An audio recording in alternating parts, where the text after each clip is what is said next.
ഫലസ്തീൻ രാഷ്ട്രത്തിന് വഴിയൊരുങ്ങാതെ ഇസ്രായേലുമായി ബന്ധമുണ്ടാകില്ല എന്ന് സൗദി അറേബ്യ. നയതന്ത്ര ചാനൽ വഴി നിലപാട് വൈറ്റ് ഹൌസിനെ സൗദി അറേബ്യ അറിയിച്ചു. നാളെ നടക്കാനിരിക്കുന്ന സൗദി കിരീടാവകാശിയുടെ സന്ദർശനത്തിന് മുന്നോടിയായാണ് നിലപാട് വ്യക്തമാക്കിയത്. ഫലസ്തീൻ രാഷ്ട്രത്തിനുള്ള ഒരു സാധ്യതയും അംഗീകരിക്കാനാകില്ല എന്നാണ് ഇസ്രായേലിന്റെ നിലപാട്. ഇതോടെ US ശ്രമങ്ങൾ വീണ്ടും പാളിയേക്കും.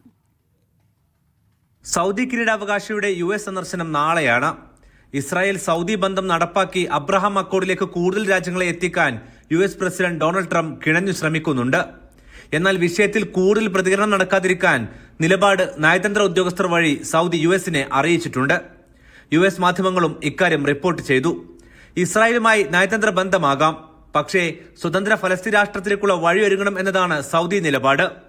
ഒക്ടോബർ 7 ശേഷം മറ്റുള്ളവർ ഒപ്പിട്ട പോലെ അബ്രഹാം അക്കോർഡിൽ ഒപ്പിടാൻ സൗദിക്ക് സാധിക്കില്ലെന്നാണ് US അന്താരാഷ്ട്ര മാധ്യമങ്ങൾ ആവർത്തിക്കുന്നത്. ഇസ്ലാമിന്റെ ജന്മസ്ഥലവും മക്കയും മദീനയും സംരക്ഷിക്കുന്ന രാജ്യവുമാണ് സൗദി അറേബ്യ. അവർ ഇസ്രായേലിനെ അംഗീകരിക്കുമ്പോൾ പ്രദേശത്തെ ഏറ്റവും സങ്കീർണമായ വിഷയം പരിഹരിക്കാനുള്ള വഴി കൂടി കാണേണ്ടി വരും.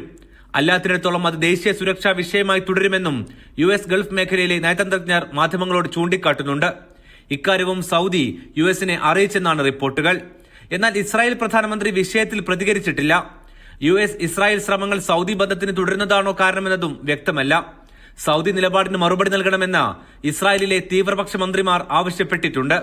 ഇതോടെ ട്രംപ് വിഷയത്തിൽ നടത്തുന്ന പുതിയ ചർച്ചകളിൽ ഫലസ്തീൻ കൂടി ഉപാധിയായി വരുമെന്നും റിപ്പോർട്ടുകളുണ്ട്. Aftab Rahman, media 1, Riyadh.